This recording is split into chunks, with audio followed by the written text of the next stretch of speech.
these great features on 10. Okay? Thanks, Phil.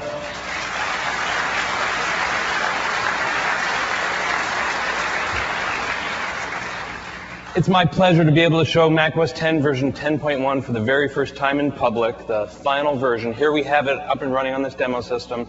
And the very first thing you'll notice is how fast and responsive the entire system is. As Phil mentioned, every aspect of the system has been optimized.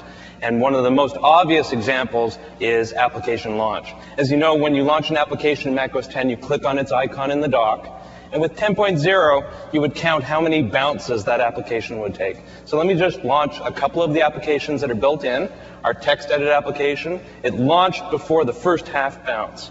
We weren't switching to an already running application. I just quit. You don't see its triangle. I'll do that again.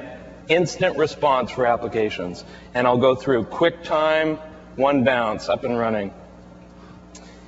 Sherlock, Internet Explorer, our mail application, everything in the system is amazingly responsive. Now, application launch is a really important aspect of everything that we do, but we didn't stop there. The responsiveness of the user interface in every dimension is also much faster. And as Phil mentioned, one of the key areas is in the user interface is the menu system.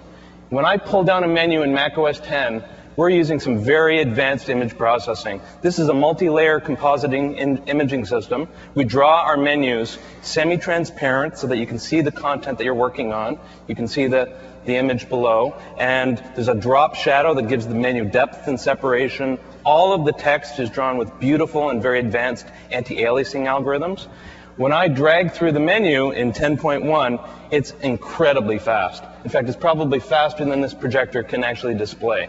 The system is amazingly responsive, and you get to focus on the work you're doing, and the system isn't holding you back in any respect. Another really important area is, as you know in macOS 10, everything is dynamic and fluid. So when you move windows and resize them, we show the real content and recalculate everything. In the Finder, though, we certainly got a lot of feedback that resizing needed a big performance boost. So let me switch to my Applications folder here. And I will start resizing an icon view, and you notice that it tracks the mouse absolutely perfectly. In fact, list view was the area that needed the biggest optimization, and now it's incredibly responsive. Every aspect of the system you'll notice immediately. Another important area of performance are some new features that we added. For example, a lot of people that are using their system all the time, let me just open up a bunch of images here, use this great feature in the dock for minimizing windows. And so when I minimize down onto the dock, we have this great genie effect. The animation shows you exactly what's happening. I'm minimizing the content in my window onto the dock. But we got some feedback from professional customers that they wanted that animation to work even faster for their workflow. So if I go into my dock preference, we're adding a new effect with 10.1, the scale effect. So when I choose scale, and now I minimize my windows, zoom, zoom, zoom, zoom. Very, very quick. It allows you to focus on your work and open and minimize windows just at the click of a mouse. A lot of people love this effect. So that's a quick tour of some of the performance improvements in the system. But the other thing that you're going to notice right away is how much more refined the Aqua user interface is. As Phil mentioned, the #1 request in the dock is the one thing you use all the time for organizing and accessing your applications and documents and open windows.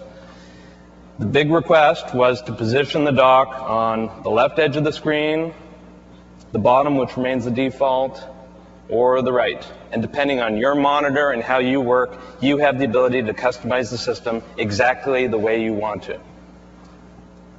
I prefer it on the bottom, so I will keep it there. We've also introduced system status icons. System status is displayed on the top of the menu bar on the right-hand side.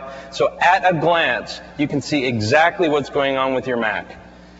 Joining date and time is a system volume indicator, my airport signal strength, my display resolution, even my internet connection is displayed. So again, you can just glance right up at the screen, know exactly what's going on, but they're even more powerful than that. I can pull down any one of these icons. A menu will drop down so I can connect to the internet if I'm on a modem or PPP over Ethernet. I can change my display resolution. I can change my airport base station. I can adjust my system volume setting. It's a very, very convenient feature. You don't have to hunt through the various control panels or preferences to make your system yours. And on a PowerBook or an iBook, of course, there will be a battery indicator that will show you how much battery life is left. Another really great thing about the dock is we've made the icons much more powerful. So I've just launched iTunes, and I'll start playing one of my favorite songs. And a lot of people, when they're listening to music, like to keep iTunes completely hidden in the background. Well, with 10.1, the icons on the dock are much more powerful. I can click and hold on them, and you get a custom menu that has commands designed specifically for iTunes. In this case, it shows me that I Shall Be Released by Bob Dylan is playing. I can pause, I can go to the next song, and you basically have full control over applications directly from the dock. Another big time saver. This is an API that's available for all application developers, so this service is available for any app that you'll run on macOS 10. We've also redesigned our system preferences application, making it much easier to navigate. We've grouped preferences in personal, hardware, internet, and system settings. We've added a desktop preference. This allows you to visually see all the various desktop pictures that Apple supplies. People love to be able to customize their Mac with their own choice for desktop pictures and patterns. And we've got a series of choices that we make available. We get a lot of requests from creative professionals, especially people working in a managed color workflow environment, to provide a series of neutral gray desktops so that the user interface doesn't